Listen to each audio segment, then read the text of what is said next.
విజయవాడలోని కృష్ణలంకకు చెందిన rowdy sheeter గాదె సాయికృష్ణ అదృశ్యం కేసులో సిట్ సంచలన విషయాలు బయటపెట్టింది. కృష్ణలంక పోలీస్ స్టేషన్ కస్టడీలో పెట్టిన హింసతోనే సాయికృష్ణ మృతి చెంది ఉండొచ్చని కోర్టుకు తెలిపింది. మృతదేహాన్ని మాయం చేసి ఆధారాలు చెరిపేసే ప్రయత్నం జరిగిందని అనుమానం వ్యక్తం చేసింది. సాయికృష్ణ తల్లి హేబియస్ కార్పస్ పిటిషన్ విచారణ సందర్భంగా కోర్టుకు నిజాలు చెప్పకుండా తప్పుడు సమాచారం ఇచ్చి కోర్టును తప్పుదోవ పట్టించినట్లు పేర్కొంది. పాత కేసుల్లో కోర్టు వాయిదాలకు రాకుండా తప్పించుకు తిరుగుతున్న సాయికృష్ణను మార్కాపురంలో అదుపులోకి తీసుకున్న పోలీసులు కృష్ణలంక పోలీస్ స్టేషన్లో టార్చర్కు గురి చేసినట్లు తెలిపింది. కృష్ణలంక మాజీ సిఐ నాగరాజు రిమాండ్ రిపోర్ట్లో ఆయన ప్రమేయాన్ని కోర్టుకు వివరించింది. కాగా రాష్ట్ర వ్యాప్తంగా సంచలనం సృష్టించిన ఈ కేసులో నిజాలు నిగ్గు తేల్చేందుకు 3 రోజుల క్రితం రాష్ట్ర ప్రభుత్వం ఐజీ రవిప్రకాష్ నేతృత్వంలో ఒక ప్రత్యేక దర్యాప్తు బృందాన్ని ఏర్పాటు చేసింది. కృష్ణలంక పోలీస్ స్టేషన్ను సందర్శించిన దర్యాప్తు అధికారి సుధాకర్ ప్రాథమిక విచారణ అనంతరం సిఐ నాగరాజ్పై బిఎన్ఎస్ సెక్షన్ల కింద హత్య 103 సెక్షన్ క్లాజ్ 1, అక్రమ నిర్బంధం 127 సెక్షన్ క్లాజ్ 4, చట్ట విరుద్ధంగా నిర్బంధం కొనసాగింపు 127 క్లాజ్ 6, ఆధారాలు మాయం సెక్షన్ 238 కింద కేసు నమోదు చేశారు. కృష్ణలంకకు చెందిన గాదె సాయికృష్ణపై మాచవరం, కృష్ణలంక పోలీస్ స్టేషన్లలో నాన్ బెయిలబుల్ వారెంట్లు పెండింగ్లో ఉండడంతో విజయవాడ టాస్క్ ఫోర్స్ పోలీసులు మార్కాపురంలో ఉన్న అతన్ని గుర్తించి మే 5న వేకోజామున ఎర్లీ మార్నింగ్ 3 o'clock ఆ ప్రాంతంలో అదుపులోకి తీసుకున్నారు. అక్కడి నుంచి విజయవాడకు తీసుకొచ్చి మే 6న ఉదయం 7 గంటల ప్రాంతంలో సెంట్రీ కానిస్టేబుల్కు అప్పగించారు. నిందితుడిని 24 గంటల్లో మేజిస్ట్రేట్ ముందు హాజరుపరచాల్సిన సిఐ నాగరాజు ఆ పని చేయలేదు. ఈ విషయం తెలిసిన సాయికృష్ణ తల్లి పోలీస్ స్టేషన్కు వెళ్లి సిఐని అడగ్గా తనను తీవ్ర పదజాలంతో దూషించినట్లు సిట్కు తెలిపింది.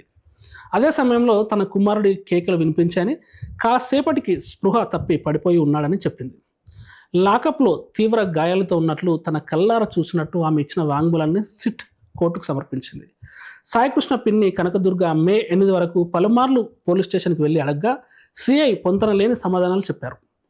హైకోర్టులో హెబియస్ కార్పస్ పిటిషన్ వేయగా కోర్టుకు సైతం నిజాలు చెప్పకుండా తప్పుదోవ పట్టించారు.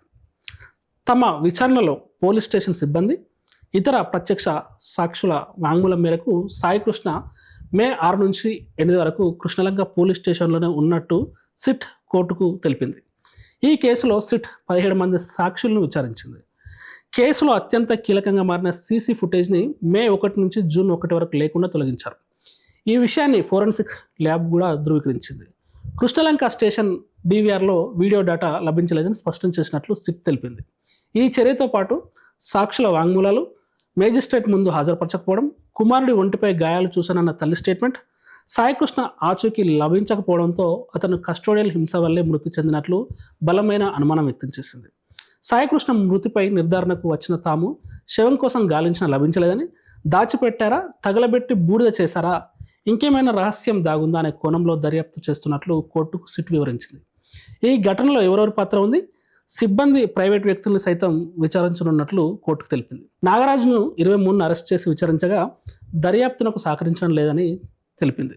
సాయికృష్ణ ఏమయ్యాడు, టాస్క్ ఫోర్స్ ఎస్ఐ మీకు అప్పగించినట్లు రికార్డులో ఉందిగా, సీసీ ఫుటేజ్ని ఎందుకు మాయం చేశావు అని ఏది అడిగినా సమాధానం చెప్పడం లేదని రిమాండ్ రిపోర్ట్లో పేర్కొంది.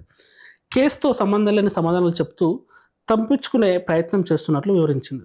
నిందితుడు బయట ఉంటే సాక్షులను ప్రభావితం చేసే అవకాశం ఉందని, పోలీస్ సిబ్బందిపై ఒత్తిడి తెచ్చే ప్రమాదం ఉందని, ఇంకా సేకరించాల్సిన డిజిటల్ ఫోరెన్సిక్ ఆధారాలు ఉన్నందున జ్యుడిషియల్ రిమాండ్కు పంపాలని కోర్టును సిట్ అభ్యర్థించింది. కృష్ణలంక పోలీస్ స్టేషన్లో సిఐలు ఎందరు మారినా ఇక్కడే ఉంటూ చక్రం తిప్పుతున్న ఓ కానిస్టేబుల్ పాత్రపై కూడా సిట్ ప్రత్యేక దృష్టి సారించింది. గత వైసీపీ ప్రభుత్వం ఏర్పడిన కొత్తలో ఈ స్టేషన్కి వచ్చిన ఆ కానిస్టేబుల్ పేరు చెప్పగానే ఆ ప్రాంతంలో అందరూ షాడో సిఐ అని అంటారు. అతనికి తోడు గతంలో పటమట పోలీస్ స్టేషన్లో తీవ్ర ఆరోపణలు ఎదుర్కొని కృష్ణలంక పిఎస్కు వచ్చిన మరో కానిస్టేబుల్ పాత్రపైన కూడా సిట్ కూపిలాగుతుంది. ఈ ఇద్దరితో పాటు బార్లో గొడవ వ్యవహారంలో సస్పెండ్ గురైన మరో కానిస్టేబుల్ వ్యవహారం పైన కూడా సిట్ అధికారులు కీలక సమాచారం పొందారు.